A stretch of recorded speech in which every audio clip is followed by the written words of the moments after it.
When Eileen called me, and she called me in the car and said, "Klaus, I want to tell you something." I was very anxious what she would be telling me because we put a lot of work into this for many, many years.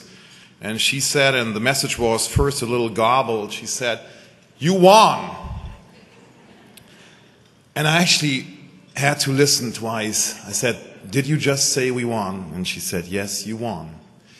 And I said, Eileen, I hope you remember that I said, "Wow, Eileen, this is very special.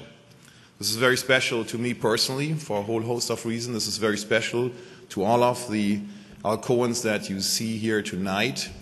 And it's actually very special to all Alcoans worldwide, about 60,000. And I'll tell you why. Because this is not a normal year for us.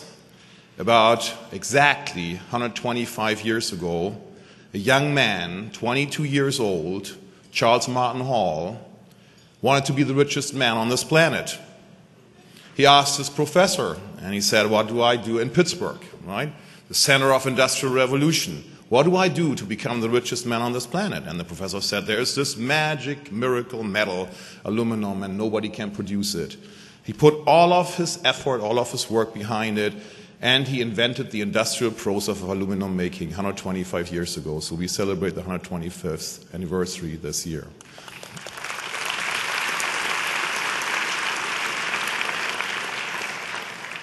That's the official story. That's the story that the history books are telling us. That's the story that the Alcoa historians have written down for many years.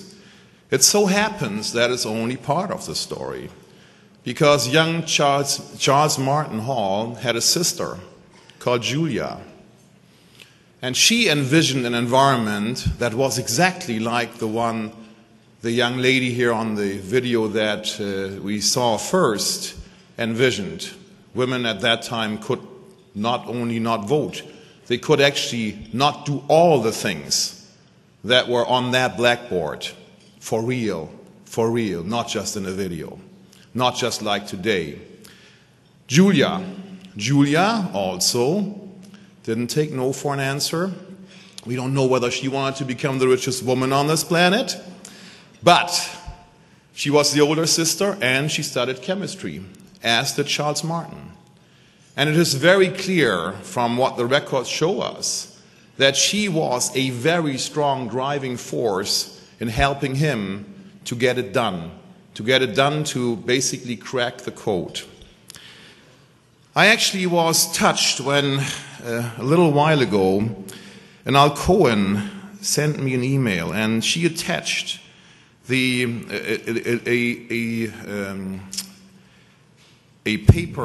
term paper her daughter had written. And the student's name is Alex Dixon Ernst, and in that paper she had looked into the history of Alcoa and had studied how it all started, and she wrote about it. And at that time she was 17 when she wrote about that. And here I want to quote from this. She said, "I was shocked to see that the history books left out contributions of Julia. Sadly, her role was largely ignored. I believe it's the role of catalyst to not ever have that happen again. And that's why this is very special, not just to us, I believe also to everybody."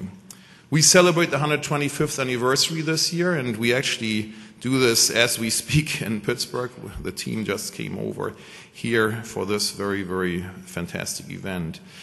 And in a way, it's very interesting because it's kind of rewriting the history of the company because, and I hate to use a masculine term, Julia is truly Alcoa's founding father. So we are proud of her legacy. We're very proud she is inspiring us to aim higher, to do better, and therefore we feel honored to really accept this prestigious award.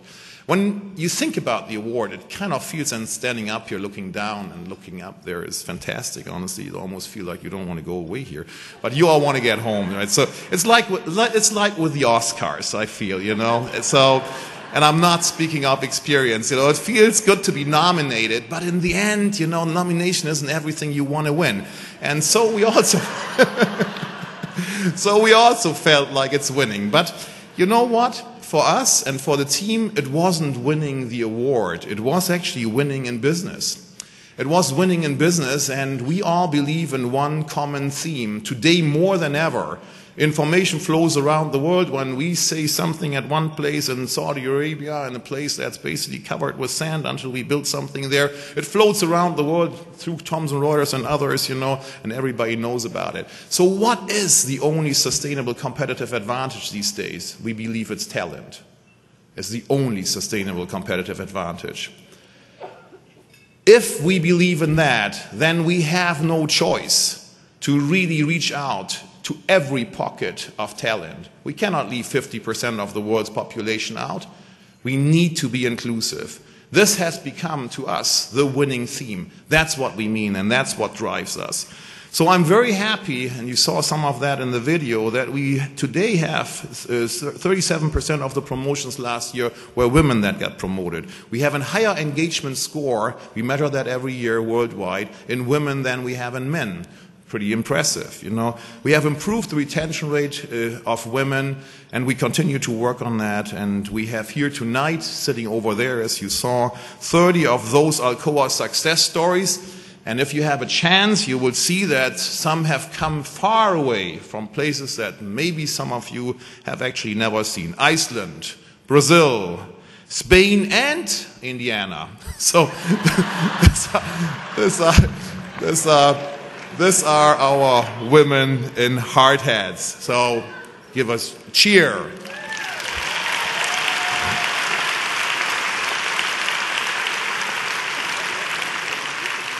So let me come to a close here to get the party moving here.